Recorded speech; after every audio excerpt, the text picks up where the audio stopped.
তো এই যে আপনাদের ব্যস্ত মুখর মূল্যবান সময়গুলো থেকে যোগ বিয়োগ দিয়ে আপনারা টাইম বের করে এখানে আসছেন, এই টাইমের অনেক দাম। আমাদের জীবনের সবচাইতে দামি জিনিস হচ্ছে সময়। স্রষ্টার দেয়া সবচাইতে বড় নেয়ামত হচ্ছে সময়। এজন্য সময় যেন আমরা কোনো খারাপ কাজে, অকল্যাণের কাজে ব্যয় না করি, ভালো কাজে যেন ব্যয় করি। তাই যে কয়েক মিনিট কথা বলবো, লম্বা চূড়া কথা বলবো না, কান দুটো খরগোশের কানের মতো খাড়া করে শুনবার, বুঝবার, উপলব্ধি করার চেষ্টা করতে হবে। আমি প্রায়ই বলি, আমাদের একটা শক্ত সিদ্ধান্তই পারে আমাদেরকে জান্নাতি বানাতে। শক্ত সিদ্ধান্ত। আর আমাদের একটা দুর্বল সিদ্ধান্তই পারে আমাদেরকে হাতাবু জাহান্নাম, জাহান্নামের লাকড়ি বানাতে। So the decision is years. সিদ্ধান্ত আপনাদের। আপনি কোন পথে যাবেন, ডানে না বায়ে?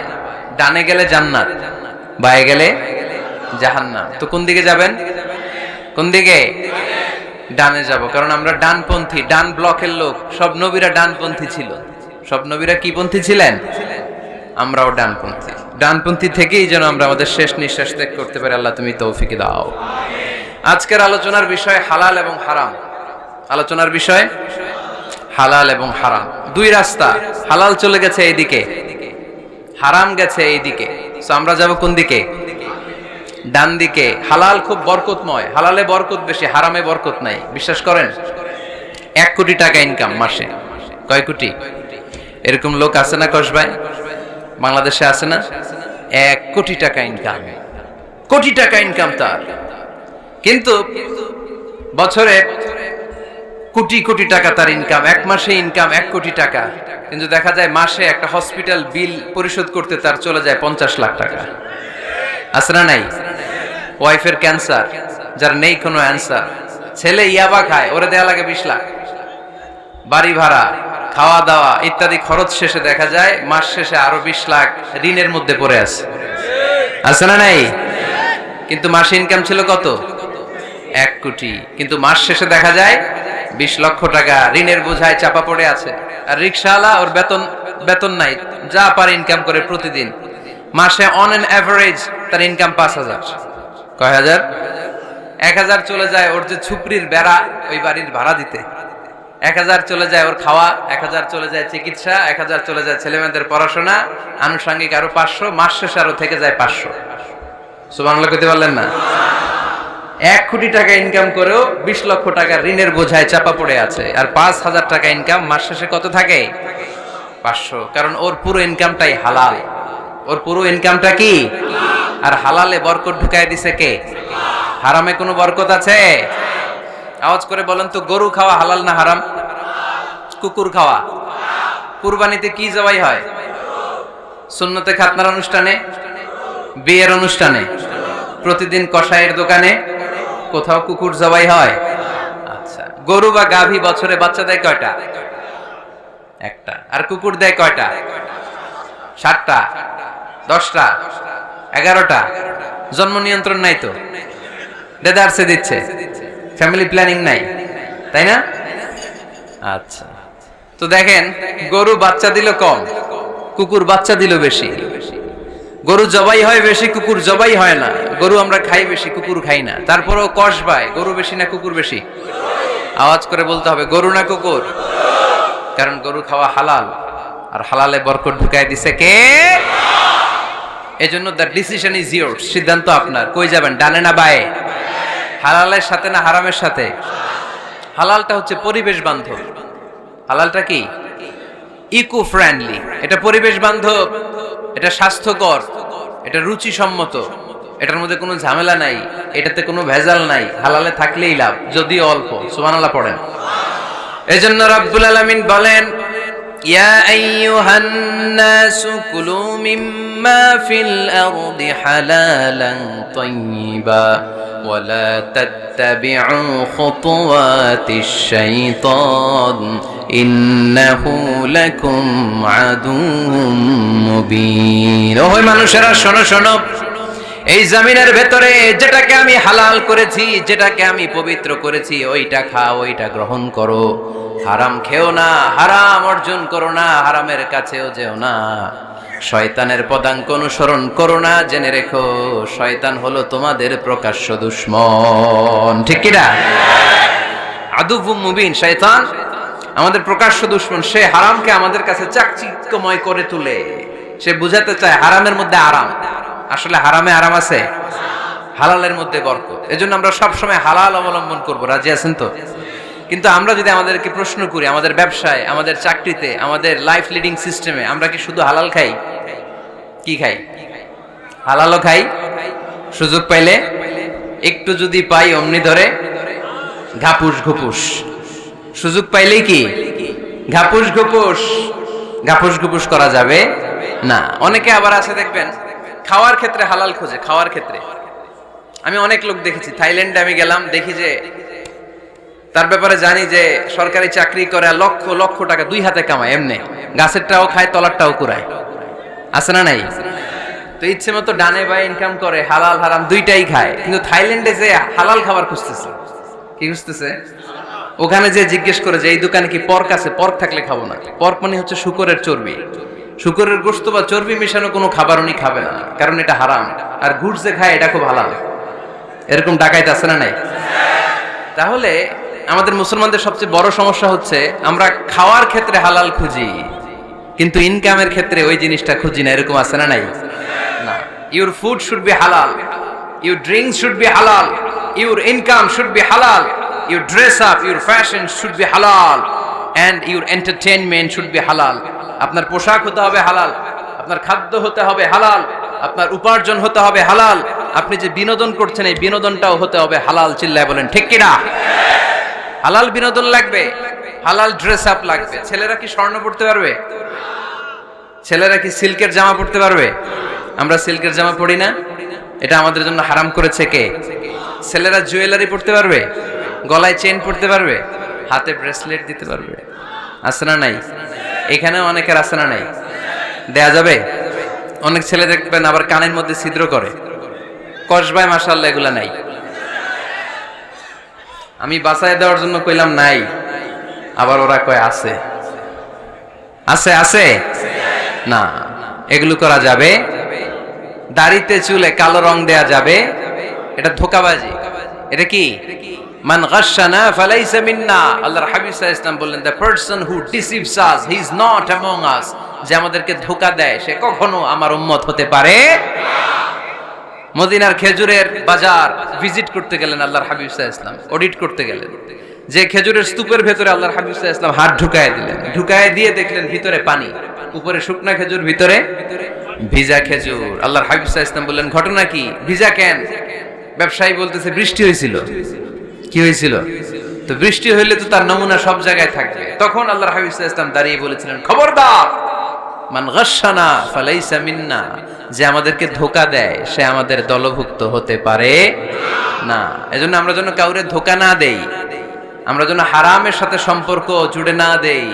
আমাদের সম্পর্ক হবে হালালের সাথে। চিল্লায় বলতে হবে কিসের সাথে?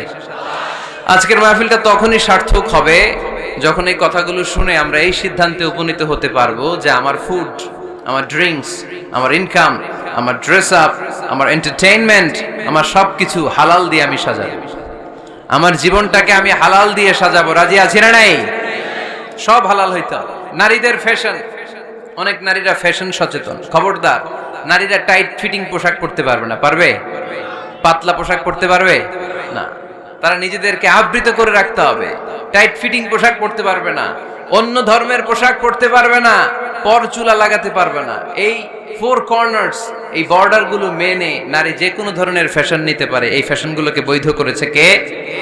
এজন্য রাব্বুল আলামিন বলেন, ইয়া আইয়ুহান নাসু কুলু মিম্মা ফিল আরদি হালালান তাইয়্যিবা ওয়ালা তাত্তাবিউ খুতুওয়াতিশ শাইতান ইন্নাহু লাকুম আদুউম মুবিন। সুবহানাল্লাহ পড়েন।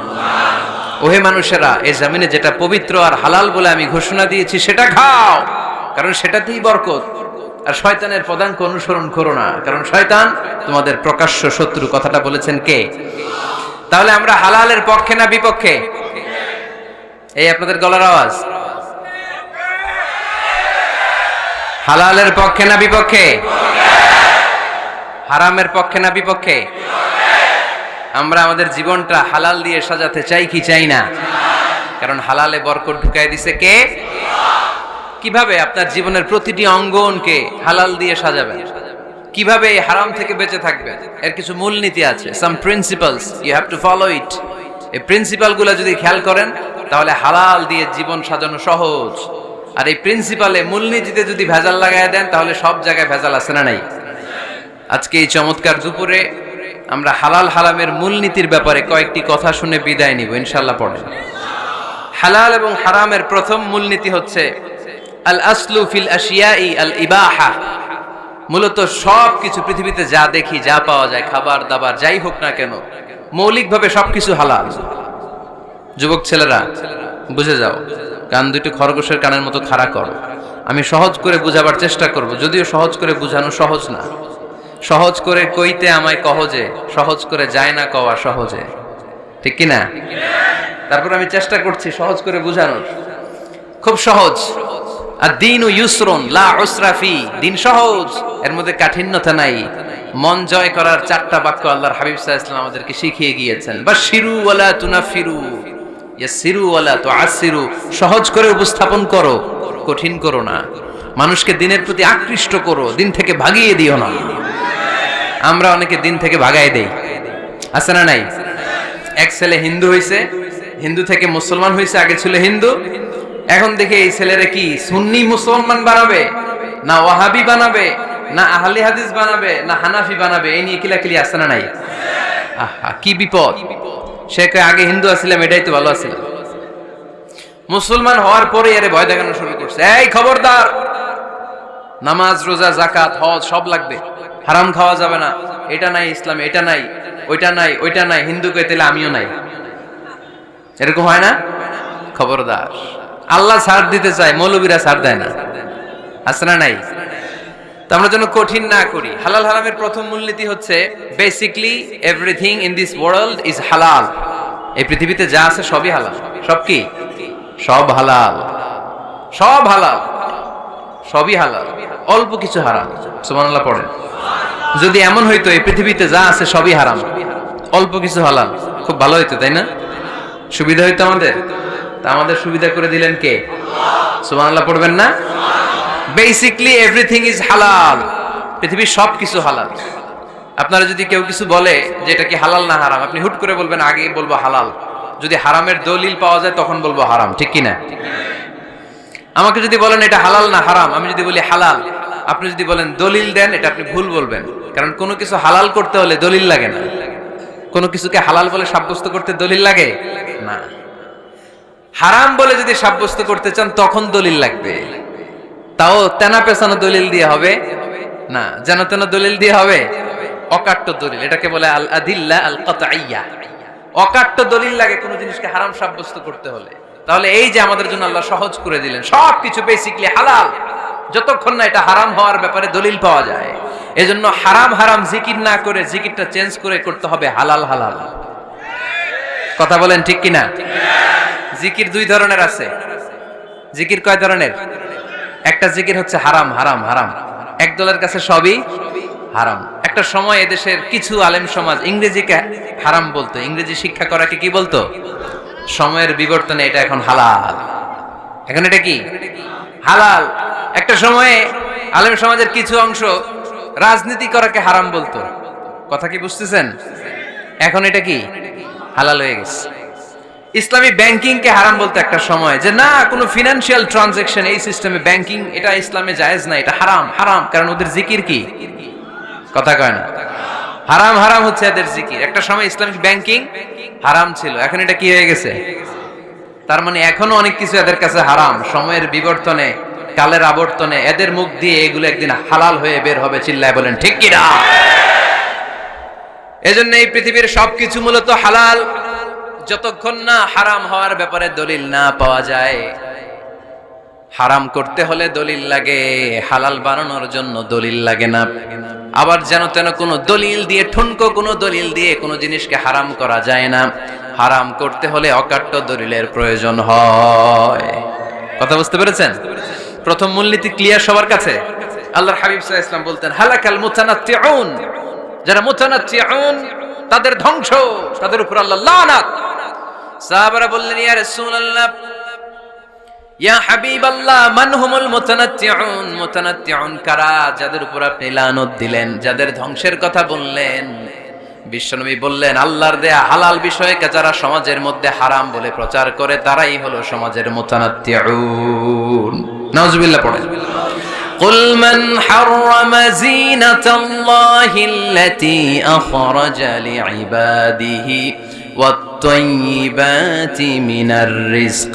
এজন্য আল্লাহ ডেকে বললেন, খবরদার, কে আছে সমাজের মধ্যে আমার দেয়া হালাল সাজসজ্জাগুলোকে, পবিত্র জিনিসগুলোকে হারাম বলে ফতোয়া তুলে, তাদের উপর আমার লানত। খবরদার, আল্লাহ যেটাকে হালাল বলছে এটাকে হারাম বলার স্পর্ধা দেখাবেন না। এটারে হারাম বলা যাবে? তাহলে প্রথম মূলনীতি কি সবাই বুঝতে পারছেন? বুঝতে পেরেছেন? এই দুনিয়াতে বেসিকলি সবকিছু কি? আওয়াজ করে বলেন। আর হালাল প্রমাণ করতে দলিল লাগে। কি প্রমাণ করতে দলিল লাগে? হারাম। এজন্য আমাদের জিকিরটা একটু চেঞ্জ করে দিব। আমরা হারাম হারাম না বলে কি বলবো? হালাল হালাল। যখনই দলিল পাবো তখন জিকির শুরু করব হারাম। কথা বুঝে নাই বোধহয়? দলিল পাওয়ার আগ পর্যন্ত সব কি? আরো জোরে বলেন। দলিল পাওয়ার পরে সেটা হয়ে যাবে হারাম। প্রথম মূলনীতি ক্লিয়ার? সবার কাছে ক্লিয়ার? কষ্ট হইতেছে? শেষ করে দিব? আরো কয়েক মিনিট শুনবেন? আচ্ছা, দ্বিতীয় মূলনীতি হচ্ছে হালাল হচ্ছে আনলিমিটেড। হালাল কি? কথা বলেন। আনলিমিটেড। আর হারাম হচ্ছে লিমিটেড। হারাম হচ্ছে সসীম, হালাল হচ্ছে অসীম। হালাল গুণে শেষ করা যায় না, কিন্তু হারাম গুণে শেষ করা যায়। সুবহানাল্লাহ পড়তে পারলেন না? যদি এমন হইতো হারাম আনলিমিটেড, সবই হারাম, আর হালাল হচ্ছে লিমিটেড, হালাল গুণা যায়, এমন যদি হইতো আমাদের জন্য কঠিন হয়ে যেত না? আমাদের জন্য এটা সহজ করে দিলেন কে? দেখেন, কোরআনে যত জায়গায় আল্লাহ হালালের ঘোষণা দিয়েছেন, আল্লাহ ব্যাপকভাবে দিয়েছেন। আল্লাহ বলেছেন, উহিল্লা লাকুম বাহিমাতুল আনআম, এই পৃথিবীতে যত গবাদি পশু আছে সব খাওয়া হালাল, ইল্লা মা ইউতলা আলাইকুম, তবে হাতে গোনা অল্প কয়েকটা ছাড়া, যেগুলো এখনই তোমাদেরকে তেলাওয়াত করে শোনানো হবে। পড়েন সুবহানাল্লাহ। আবার আল্লাহ বললেন, উহিল্লা লাকুম সাইদুল বাহরি ওয়া তাআমুহু, সাগরের মধ্যে যত প্রাণী পাওয়া যায়, মাছ পাওয়া যায়, কাঁকড়া পাওয়া যায়, সব খাওয়াকে হালাল করে দিলেন কে? সাগরে যত ধরনের প্রাণী আছে, কাঁকড়া বলেন, তিমি বলেন, যা বলেন, সব হালাল, হাতে গোনা অল্প কয়েকটা ছাড়া। সুবহানাল্লাহ পড়েন। তার মানে যখনই আল্লাহ তাআলা হালালের ঘোষণা দেন, আল্লাহ তাআলা এটাকে ব্যাপকভাবে ঘোষণা দেন। আর যখনই আল্লাহ হারামের ঘোষণা দেন কোরআনের ভেতরে, তখন আল্লাহ গুনে গুনে দেন। কিভাবে দেন? حرمت عليكم الميتة والدم ولحم الخنزير وما أهل لغير الله به والمنخنقة والموقوذة والمتردية والنطيحة। গুনে গুনে দিয়েছেন। সুবহানাল্লাহ পড়েন। যখন আল্লাহ বললেন হালাল, তখন বললেন চার পাওয়ালা যত জন্তু আছে হালাল, অল্প কয়েকটা ছাড়া। যখন ঘোষণা দিলেন হালালের, আল্লাহ বললেন সাগরের ভেতরে যত প্রাণী পাওয়া যায় সব খাওয়া হালাল, অল্প কয়েকটা ছাড়া। কিন্তু হারামের ঘোষণা যখন আল্লাহ কোরআনে দিলেন, তখন ব্যাপকভাবে দেয় নাই, গুনে গুনে দিয়েছেন। রক্ত খাওয়া হারাম, মরা প্রাণী খাওয়া হারাম, শূকর খাওয়া হারাম, আল্লাহর নাম ছাড়া অন্য কোনো নামে বলি দেওয়া হয়েছে এরকম প্রাণী খাওয়া হারাম, সিংহের গুতা খায় কোনো প্রাণী মারা গেছে ওইটা হারাম। এরকম গুনে গুনে অল্প কয়েকটা হারাম, বাকি সব কিছুকে আমাদের জন্য হালাল করে দিয়েছে কে? আবার যদি আল্লাহর জিজ্ঞেস করি, আল্লাহ কাদেরকে বিয়ে করতে পারবো? আল্লাহ বলবে সবাইরে বিয়ে করবি। বাংলাদেশের নারীরা বিয়ে করা হালাল, পাকিস্তানের মেয়েদেরকে বিয়ে করা হালাল, সৌদি আরবের নারীদেরকে বিয়ে করা হালাল, এই বাংলাদেশের সিলেটের মেয়েদেরকে বিয়ে করা হালাল, ঢাকার মেয়েদেরকে বিয়ে করা হালাল, চট্টগ্রামের মেয়েদেরকে বিয়ে করা হালাল। হালালের কোনো শেষ নাই। সুবহানাল্লাহ পড়েন। কিন্তু যখন জিজ্ঞেস করলাম তাহলে কাকে কাকে বিয়ে করা হারাম, তখনই আল্লাহ গুনে গুনে 14 জনের নাম বলে দিলেন। পড়েন সুবহানাল্লাহ। হুররিমাত আলাইকুম উম্মাহাতুকুম ওয়া বানাতুকুম ওয়া আখাওয়াতুকুম ওয়া আম্মাতুকুম ওয়া খালাতুকুম ওয়া বানাতুল আখি ওয়া বানাতুল উখত। চিল্লায় পড়েন আল্লাহু আকবার। যখন হালাল, তখন ব্যাপকভাবে বললেন সব মেয়েদেরকে বিয়ে করতে পারো। মুসলিম যত নারী হয়, বাংলাদেশের হোক, পাকিস্তানের হোক, ইন্ডিয়ার হোক, গোটা বিশ্বের যে কোনো জায়গার মুসলিম নারী হলেই সেটা হালাল। কিন্তু হারাম কোনটা যখন জিজ্ঞেস করলাম, গুনে গুনে বললেন মাকে বিয়ে করা হারাম, নিজের কন্যাকে বিয়ে করা হারাম, বোনকে বিয়ে করা হারাম, ফুফিকে বিয়ে করা হারাম, খালাকে বিয়ে করা হারাম, ভাতিজিকে বিয়ে করা হারাম, নিজের ভাগ্নিকে বিয়ে করা হারাম। সুবহানাল্লাহ পড়বেন না?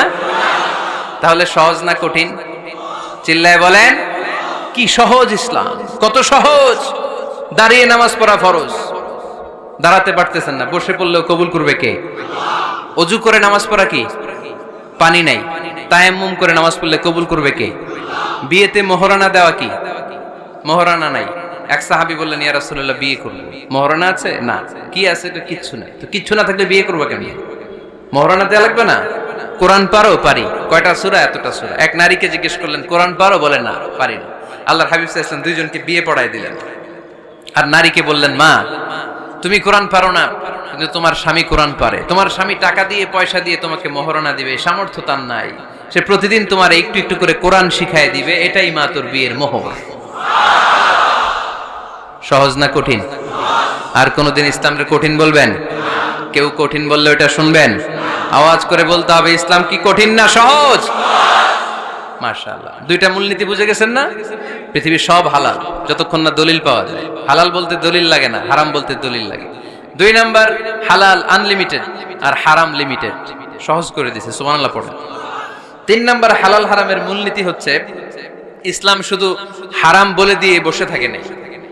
কোন বিষয়ে যদি ইসলাম হারাম ঘোষণা দেয়, ইসলাম একটা অল্টারনেটিভ আমাদেরকে সাজেস্ট করেছে। সুবহানাল্লাহ কোন? আমি বলে দিলাম এটা করা যাবে না, এটা করা যাবে না, এটা করা যাবে না, আমার কাজ শেষ, কি করা যাবে হুজুর এটা কোন? এরকম প্রশ্ন আছে না নাই?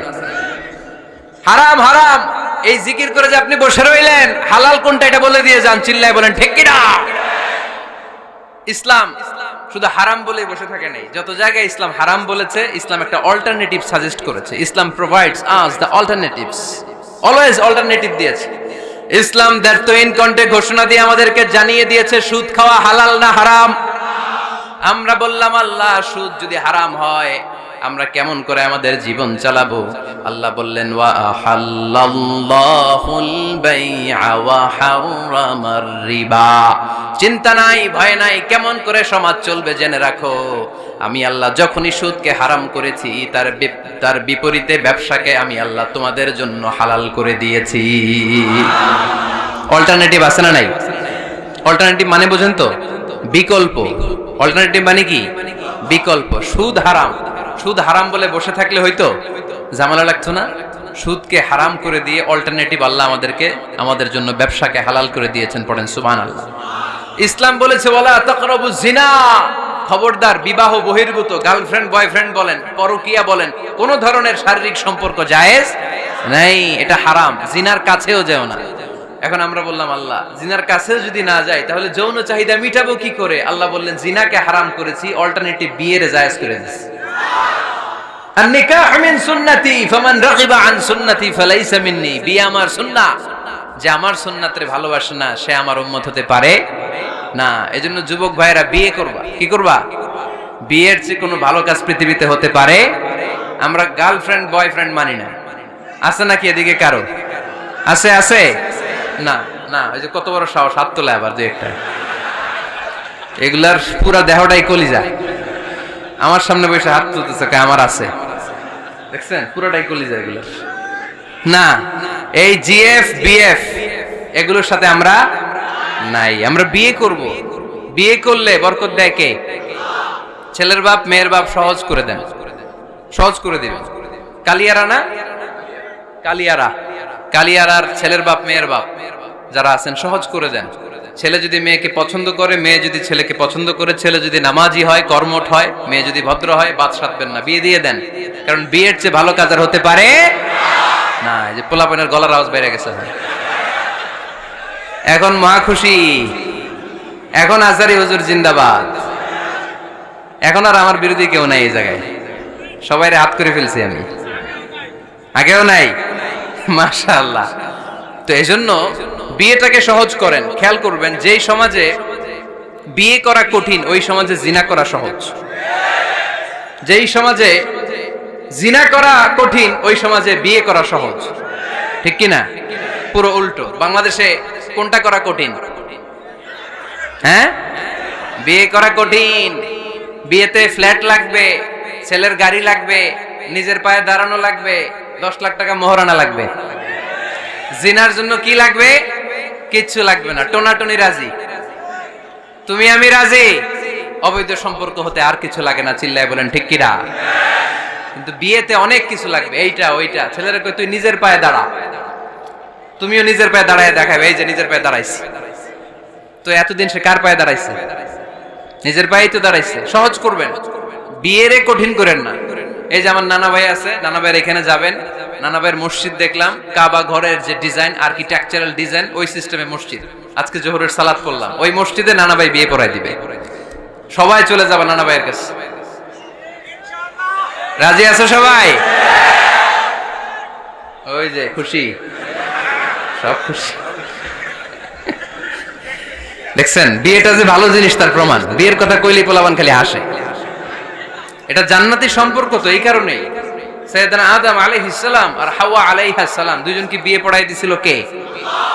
এই দুইজন এমন দুইজন মানব আর মানবী, ওনাদের কোনো শৈশব ছিল না, ওনাদের কোনো কৈশোর ছিল না, যৌবন দিয়েই শুরু। এজন্য আগে আল্লাহ বিয়ে পড়াই দিচ্ছে। কথা কয় না?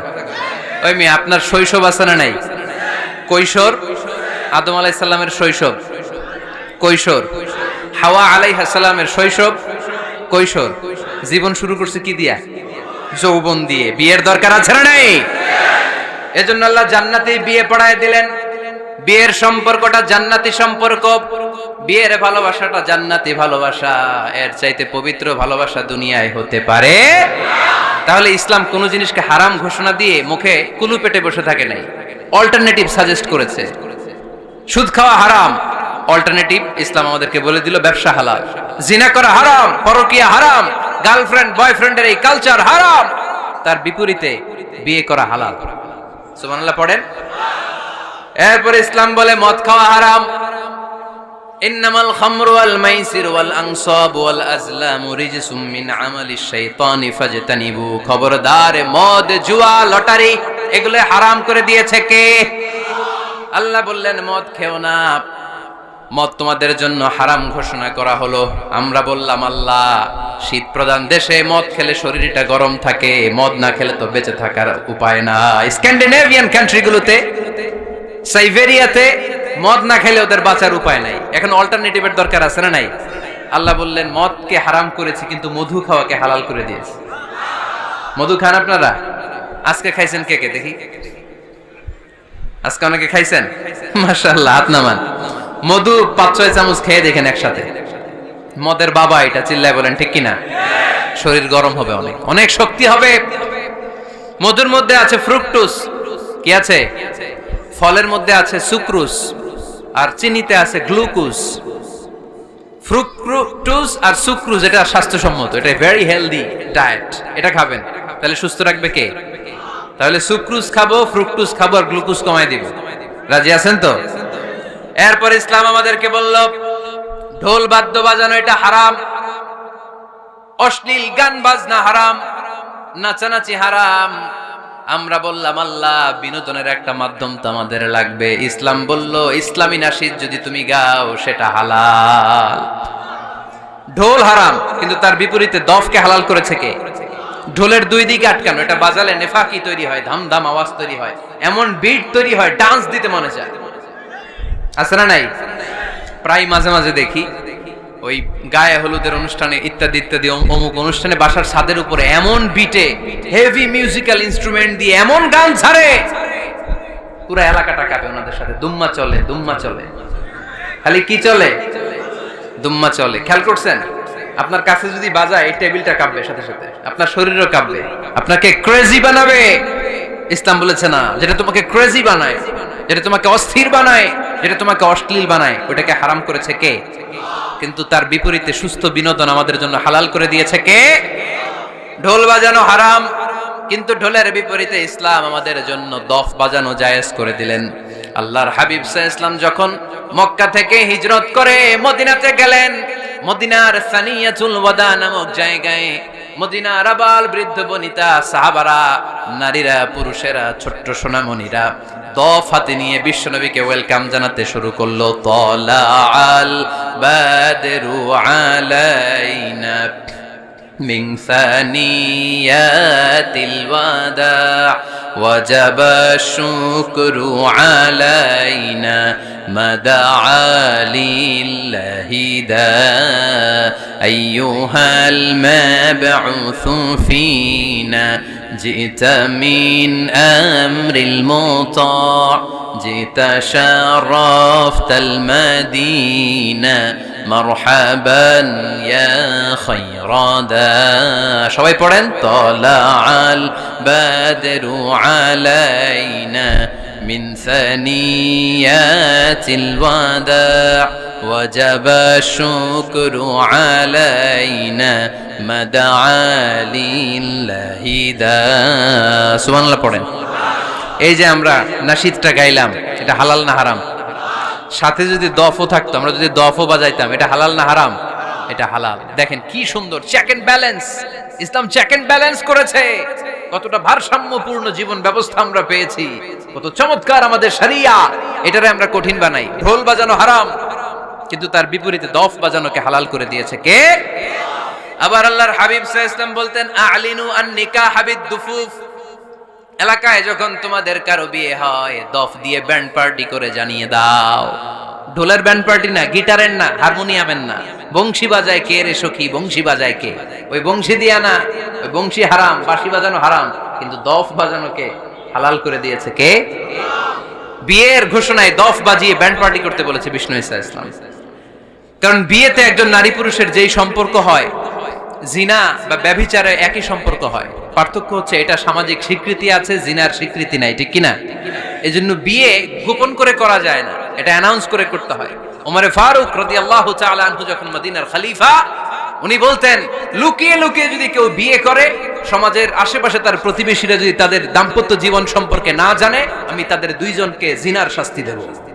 কারণ লুকিয়ে বিয়ে করা যায় না, সবাইকে জানিয়ে অ্যানাউন্স করে সবার দোয়া নিয়ে বিয়ের পিড়িতে বসতে হয়, চিল্লায় বলেন ঠিক কিনা? এজন্য ইসলাম শুধু হারাম বলে জিকির করে নাই, যেখানেই হারাম তার বিপরীতে ইসলাম হালালের বিকল্প দিয়েছে, ঠিক কিনা? এই নিয়মটা বুঝতে পারছেন? সবার কাছে ক্লিয়ার? 4 নম্বর মূলনীতি হচ্ছে ইসলাম যেই জিনিসটাকেই হারাম বলেছে তার পেছনে লজিক আছে, যুক্তি আছে, কারণ আছে। 3টা কারণ থাকার কারণে কোনো বিষয়কে ইসলাম হারাম বলে। হয়তো সেটা খাবিস, অপবিত্র, যেমন পেশাব পায়খানা খাওয়া যাবে, হালাল না হারাম? কারণ এটা অপবিত্র, ঠিক কিনা? 2 নাম্বার হচ্ছে মুদির, এটা ক্ষতিকর। ইয়াবা খাওয়া, এটার মধ্যে অনেক লাভ আছে না? হ্যাঁ, গাঞ্জা খাওয়া, সিগারেট খাওয়া, হ্যাঁ, স্মোকিং কজেস ক্যান্সার। ধূমপানে কি হয়? কর্কট রোগ হয়। পৃথিবীতে এই একমাত্র খাবার যেটা টয়লেটে ঢুকে খাওয়া যায়।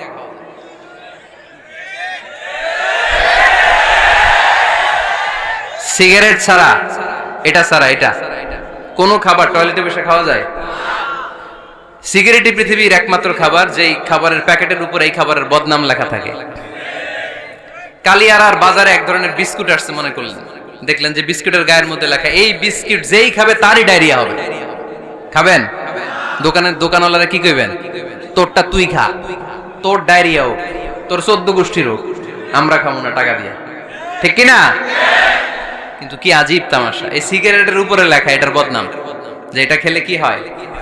ক্যান্সার। এরপরও আমরা খাই।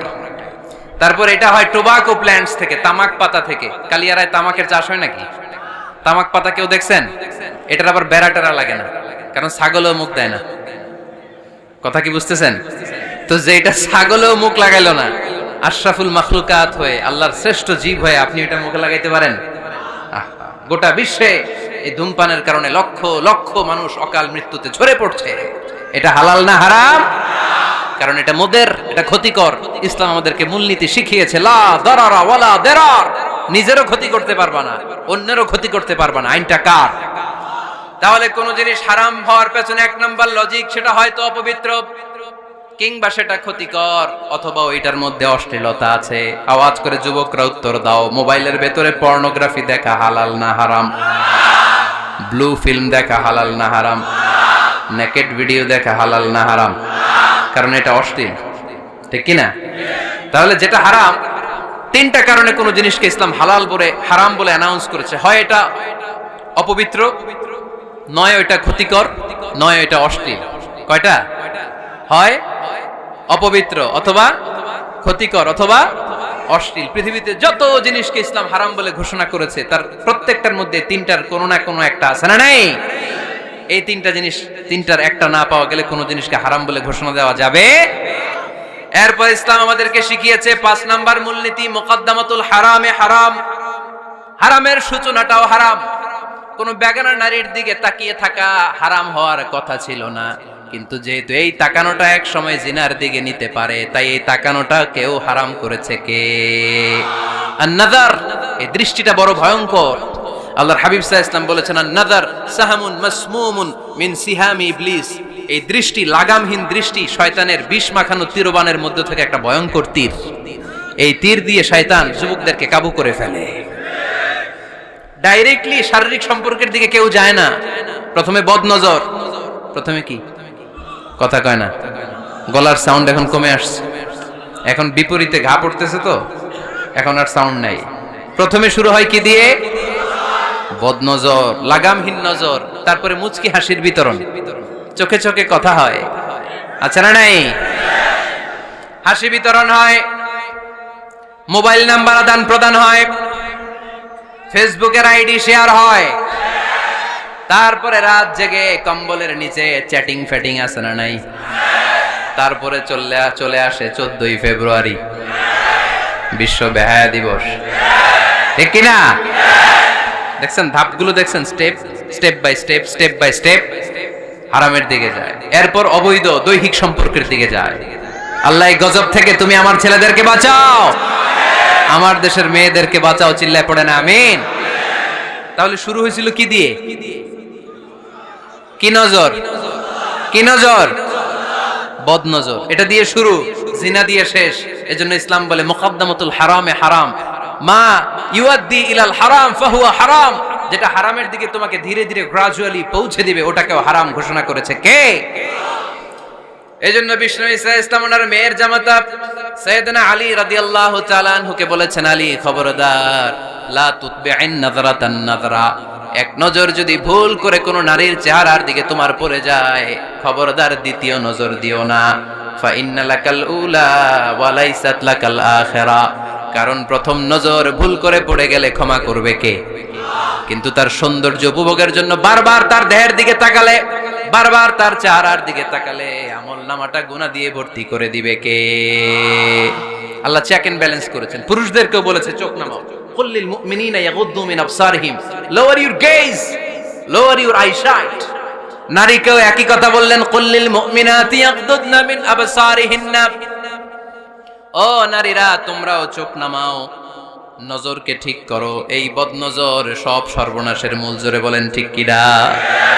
এখান থেকেই ধীরে ধীরে অবৈধ দৈহিক সম্পর্কের দিকে যায়। এজন্য এই বদনজরটারও হারাম ঘোষণা করেছে কে? এই মূলনীতি বুঝতে পেরেছেন? 7 নাম্বার মূলনীতি হচ্ছে আল হাইলাতু বিল হারামি হারাম। হারাম খাওয়ার জন্য কৌশল করাও হারাম। কথা বুঝেন নাই কালিয়ারার ভাইরা? কথা বুঝেন নাই না? আল হাইলাতু বিল হারামি হারাম। হারাম খাওয়ার জন্য কৌশল করাটাও কি হারাম? আওয়াজ করে উত্তর দেন, ঘুষ খাওয়া কি? সবাই বলেন হারাম। এখন ঘুষরে যদি কৌশল করে খান, ওটা হালাল হয়ে যাবে না? ঘুষের নাম দিছে এখন হাদিয়া। ঘুষের নাম কি? আবার ঘুষের নাম দিছে বকশিস, ঘুষের নাম দিছে স্পিড মানি। ঘুষের নাম কি? তার নাম চেঞ্জ করলে হালাল হয়ে যাবে? আমি ফেসবুকে এক জায়গায় দেখলাম লেখা হালাল অ্যালকোহল, মানে হালাল মদ। কি লেখা? হালাল অ্যালকোহল, হালাল মদ। মদ কি হালাল হইতে পারে? লেভেল লাগালে হালাল হয়ে যাবে? সহিহ বুখারীর বর্ণনা, আল্লাহ রাসূল সাল্লাল্লাহু আলাইহি ওয়াসাল্লাম এক সাহাবীকে এক এলাকায় যাকাতের সম্পদ উত্তোলন করে নিয়ে আসার জন্য পাঠালেন। উনি গেলেন, যে যাকাতের সম্পদ নিয়ে আসলেন, এসে বললেন, হাযা লাকুম ওয়া হাযা উহদিয়া লি। সহিহ বুখারীর বর্ণনা, আল্লাহ রাসূল সাল্লাল্লাহু আলাইহি ওয়াসাল্লামের কাছে এসে বললেন, এই যে ছাগল গরু দেখতে পাচ্ছ, এগুলো আমি যাকাতের সুপারভাইজার হিসেবে ওই এলাকা থেকে উত্তোলন করে এনেছি। এগুলো বাইতুল মালের, আর এগুলো আমার। এগুলো আল্লাহ রাসূল সাল্লাল্লাহু আলাইহি ওয়াসাল্লাম রেগে গেলেন। আল্লাহর হাবিব সাল্লাল্লাহু আলাইহি ওয়াসাল্লাম বললেন, এগুলো তোমার, এগুলো পাইলা কেমনে? সে বলল, এগুলো আমারে হাদিয়া দিছে। বিশ্বনবী বললেন, তুমি যদি ওই এলাকায় না যেতা, তোমার ঘরে বসে থাকতা, তোমারে হাদিয়া দিত নাকি? কয় না। বিশ্বনবী বললেন, এইটার নামই ঘুষ। এইটার নাম কি? কারণ ওরা তোমাকে হাদিয়া দিছে এই কারণে, তুমি যখন যাকাতের হিসাব করবা, তুমি যেন নাদুস নুদুস ছাগলগুলো নিয়ে না আসো। তুমি যেন বড় সাইজের ওটগুলো নিয়ে না আসো, তুমি যাতে যাকাতের হিসাব করতে যে একটু ছাড় দাও, ওদেরকে একটু সুযোগ দাও, ওদেরকে আলাদা অ্যাডভান্টেজ দাও, এক্সট্রা প্রিভিলেজ দাও, এজন্য আগেই তোমারে হাদিয়ার নামে ঘুষ দিয়ে বশ করে রেখেছে। চিল্লায় বলেন ঠিক কিনা? হাদিয়ারে ঘুষকে হাদিয়ার লেভেল লাগালে, ঘুষকে বকশিসের লেভেল লাগালে এই ঘুষ কখনো জায়েজ হতে পারে না। এজন্য হারাম খাওয়ার জন্য কৌশল করাও কি হারাম।